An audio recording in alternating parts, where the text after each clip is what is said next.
नमस्कार। तुळजाभवानी प्राथमिक विद्या मंदिर लातूर, यहाँ वर्चुअल क्लासरूम में आपका हार्दिक हार्दिक स्वागत। आज हम छठी कक्षा का 8वां पाठ, जिस पाठ का नाम है जन्मदिन, और इस पाठ के लेखक प्रेम स्वरूप श्रीवास्तव। जन्मदिन हम हर एक का, जो छोटे बच्चे हैं उनका जन्मदिन मनाते हैं, और 1 से 5 तक जन्मदिन ज्यादा मनाए जाते हैं। हमारे यहाँ जन्मदिन मनाने की प्रथा बहुत पुरानी है। और यहाँ प्रेम स्वरूप श्रीवास्तव, इन्होंने जन्मदिन, यह पाठ के माध्यम से बिजली कैसी बचाई जाए, तो बिजली यह एक अनमोल संसाधन है, यह बताने का प्रयत्न किया गया है। बिजली हमें खर्च करते समय सोच समझकर खर्च करनी चाहिए। बिजली का उपयोग हमें करते समय कैसा करना चाहिए, और बिजली न होने के कारण हमें कौन कौन सी कठिनाइयों का सामना करना पड़ता है, यहाँ प्रेम स्वरूप श्रीवास्तव ने बताया है। प्रेम स्वरूप श्रीवास्तव के बारे में थोड़ी जानकारी देखेंगे। इनका जन्म 11 मार्च 1929 को खरोना, जौनपुर, उत्तर प्रदेश में हुआ। रचनाएं, इनकी जो रचनाएं है उनमें विविध बाल कहानियां, बाल नाटक, लेख और रूपा, अलग अलग तरह की इनकी रचनाएं है। परिचय में आप पिछले 6 दशकों से साहित्य के सृजन से संलग्न हो। 6 दशकों से, पिछले 60 साल से यह रचनाएं अलग अलग तरह की कर रही है। लेकिन इनका जो विषय है, यह बाल नाटक और बाल कहानियां, इसके ऊपर इन्होंने ज्यादा लिखान किया है। प्रस्तुत कहानी में पानी के महत्व को बताकर उसकी बचत की ओर ध्यान आकर्षित किया गया है। पानी की बचत कैसे की जाए, बिजली की बचत कैसे की जाए, यह हमारे संसाधन है। इन संसाधनों की बचत हम कैसे करें, यह यहाँ बताया गया है। बिजली, पानी, यहाँ पे ज्यादा से ज्यादा इस पाठ में पानी की बचत कैसे की जाए यह बताया गया है।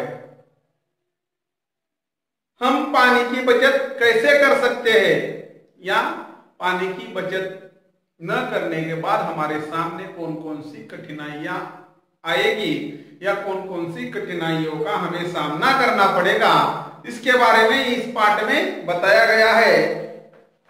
देखो, इस हम पाठ को शुरुआत करते हैं।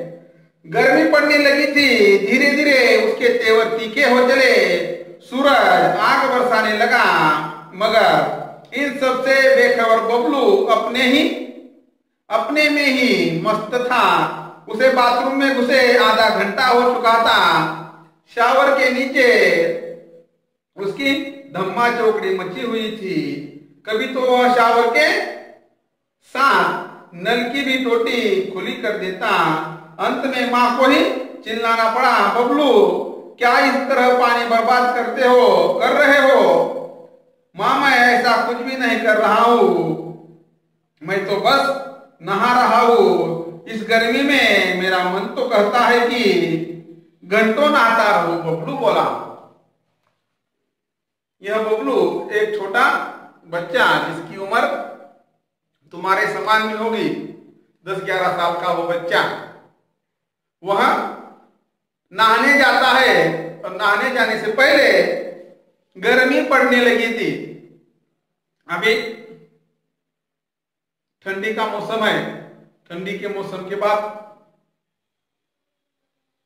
गर्मी का मौसम, और गर्मी के मौसम के बाद बरसात का मौसम। यह हर साल इसका चक्र, यह क्रम चलता रहता है।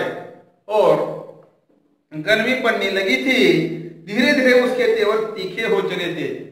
सूरज आग बरसाने लगा था। इसका मतलब ज्यादा से ज्यादा वातावरण गर्म हो चुका था और इन सबसे बेखबर बबलू क्या कर रहा था, बाथरूम में घुसे हुए उसे आधा घंटा हो चुका था। और आधा घंटा क्या कर रहे हो, शावर के नीचे स्नान करने के लिए वह बैठा है।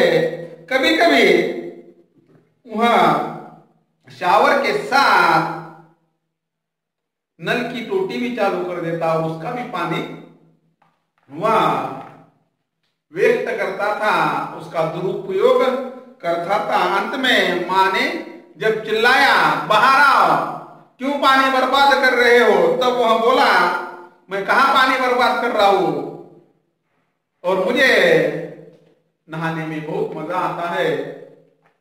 मन तो कहता है घंटों तक नहाता रहूं। बबलू बोला।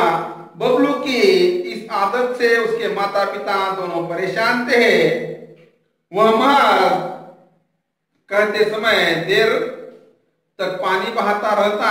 स्कूल में भी उसे अपनी इस आदत के कारण डांट खानी पड़ती। वह वहां के नल की टोटी भी अक्सर खुली छोड़ देता। बबलू की इस आदत के कारण उसके माता पिता भी परेशान रहते थे। यह बच्चा हमेशा पानी ज्यादा वेस्ट करता है, ज्यादा पानी का दुरुपयोग करता है और इसके आदत के कारण वह हमेशा उसको डांटते थे, लेकिन उसका बबलू पर कुछ असर नहीं पड़ता था।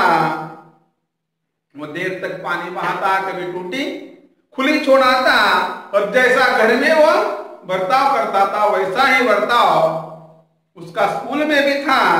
स्कूल के अंदर भी इसी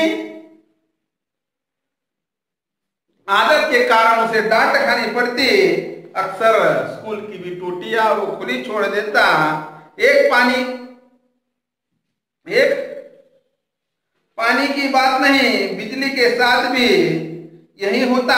वह कमरे में न हो तब भी पंखा खुला रहता, तो कभी कूलर बंद करना भूल जाता, कभी वह पढ़ते पढ़ते सो जाता, तब भी बल्ब जलता रहता, मां को ही बुझाना पड़ता। जैसा पानी इस्तेमाल करते समय वह मां ने बताई हुई हर बात नजरअंदाज कर देता था, उसी तरह बिजली का उपयोग करते समय भी यही दोहराता था। वह जिस रूम में है उस रूम में जाने के बाद वह रूम में न होते समय भी पंखा और लाइट खुली चालू ही रहते थे। वह रूम के बाहर जाते समय पंखा, बल्ब, लाइट कभी बंद नहीं करता था, कूलर बंद नहीं करता था। वह सब काम मां को ही करना पड़ता था और इस आदत से मां भी परेशान थी। कभी कभी पढ़ते समय वह उसके रूम के इलेक्ट्रॉनिक जो संसाधन है, इलेक्ट्रॉनिक साधन जो है, बल्ब, ट्यूब, कूलर, फैन, ये सब चालू कर देता और पढ़ते पढ़ते सो जाता था। और वो सब मां को ही बाद में बुझाना पड़ता था, बंद करना पड़ता था। पानी हो या बिजली यानी कि ऊर्जा, दोनों का भंडार सीमित है। दुनिया में सभी लोग ऐसा करने लगे तो क्या होगा, नहाना वहाना तो दूर, लोग एक घूंट पानी को भी तरसेंगे। बबलू की तरह हर आदमी जब ऐसा बर्ताव करने लगेगा, ऐसा बिजली का और पानी का दुरुपयोग करना पड़ेगा, करेंगे तो हर आदमी को उसका हर्जाना भुगतना पड़ेगा। इसके जो संसाधन है, इसके संसाधन सीमित है, हम उसको उत्पन्न नहीं कर सकते। यह संसाधनों के माध्यम से पानी और बिजली उत्पन्न होती है, लेकिन हम इसका उपयोग अच्छी तरह से नहीं किए, सोच समझ कर नहीं किए तो नहाना वहाना तो दूर की बात है, एक घूंट पानी के लिए भी हम तरस जाएंगे, पानी हमें नहीं मिलेगा। लेकिन यह बात बबलू की समझ में बिल्कुल न आती। माँ और पापा दोनों ही उसमें सुधार लाना चाहते थे, पर उन्हें कोई उपाय नहीं सूझता था। हर बार उसको बता बता कर, समझा समझा कर माँ बाप उसके थक गए थे। बबलू के बर्ताव में वह बदलाव लाना चाहते थे, लेकिन उसमें बदलाव कैसे लाए यह सोच सोच कर वह थक चुके थे। उसको उपाय नहीं सूझ रहा था। उस दिन शीला मौसी की बेटी पूजा का जन्मदिन था। उन्होंने सबको खाने पर बुलाया था। शाम को सब उसके यहाँ पहुंच गए, पर बबलू को वहां पसरा सन्नाटा देख आश्चर्य हुआ। मेज पर भोजन लगा हुआ था, गुब्बारे और रंगीन झालर भी सजे हुए थे, पर कमरे में बिजली की रोशनी नहीं थी। कूलर और पंखा भी नहीं चल रहे थे। केवल दो एक मोमबत्तियों का धीमा प्रकाश फैला हुआ था। सब गर्मी से परेशान नजर आ रहे थे। बबलू की जो मौसी थी, शीला मौसी, उसकी बेटी पूजा का उस दिन जन्मदिन था। उस दिन शाम को बबलू को और बबलू के माता पिता को वहां जन्मदिन में जाना था, और वहां सब जाते हैं। जाने के बाद वहां की परिस्थिति, वहां का वातावरण देख बबलू चौंक जाता है। यहाँ तो जन्मदिन मनाया जा रहा है, लेकिन यहाँ सन्नाटा कैसे फैला हुआ है? इस सन्नाटे का कारण क्या है? वह इधर उधर देखने के बाद उसे पता चलता है कि यहाँ बिजली नहीं है, प्रकाश नहीं है, कूलर फैन बंद है, और बिजली न होने के कारण यहाँ हर आदमी गर्मी से परेशान है। और यहाँ वह बबलू सोच रहा था यहाँ क्यों ऐसा है। उसका कारण था वहां बिजली नहीं थी, लेकिन उसके बाद वहां क्या होता है?